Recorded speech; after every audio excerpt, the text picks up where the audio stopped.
Togo Info, le Togo à votre portée.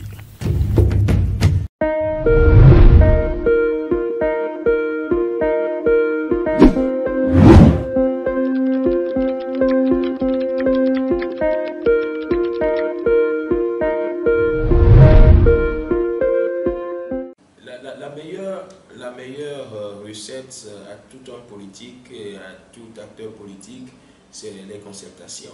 Il faut toujours se retrouver, il faut toujours discuter, il faut toujours essayer de s'asseoir autour d'une table pour échanger sur des sujets d'actualité et sur les enjeux politiques dans le pays. Je crois que ce qui a été initié est une bonne chose, et je l'ai dit à plusieurs reprises, que c'est sur le principe.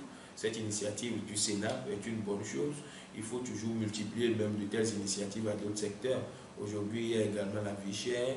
Il faut également rassembler les acteurs économiques autour d'une table pour pouvoir échanger et avoir des recommandations qui puissent nous aider à dénouer un certain nombre de situations. Donc je crois quand même que oui, initier un cadre de concertation entre acteurs politiques, c'est une bonne chose. Parce que nous avons beaucoup de défis à relever en termes de cadre électoral, en termes de fichier électoral, en termes de réforme au niveau de la CENI, au niveau de la recomposition de la CENI.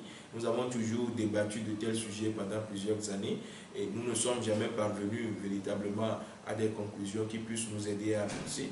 Mais je crois qu'il faut quand même multiplier les cadres. Il faut multiplier les cadres qui permettent d'échanger. C'est assez important.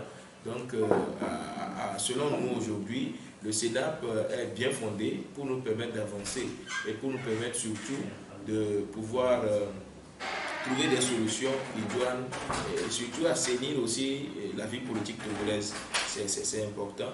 Donc je pense que la question de se retrouver et d'échanger entre Togolais, c'est une meilleure idée. Il faut se retrouver. Maintenant, l'autre étape ou l'autre niveau, c'est la sincérité dans les discussions. Nous l'avons dit plusieurs fois également.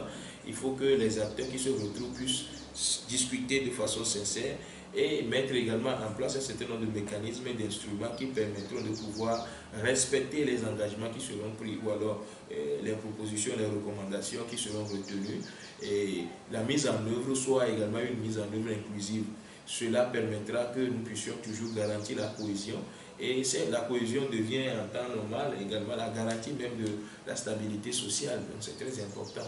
Et donc la meilleure voie pour un pays de pouvoir véritablement s'engager sur la voie du développement, c'est aussi la voie de la concertation. Non, l'instance là ne suffit pas. Ce n'est même pas une instance, non, c'est juste un cadre d'échange. Mais le cadre d'échange là peut permettre que de nouvelles idées naissent, de nouvelles propositions soient là.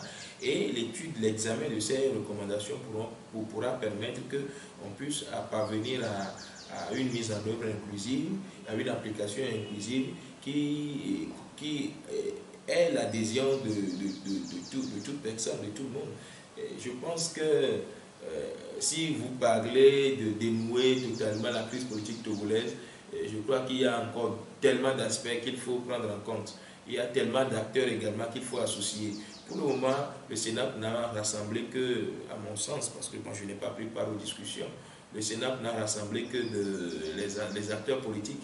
Mais s'il faut véritablement aller vers un cadre qui puisse en tout cas rassembler les forces vives de la nation lorsqu'on veut vraiment des solutions plus durables, je crois que c'est vers des initiatives pareilles qu'il faut aller.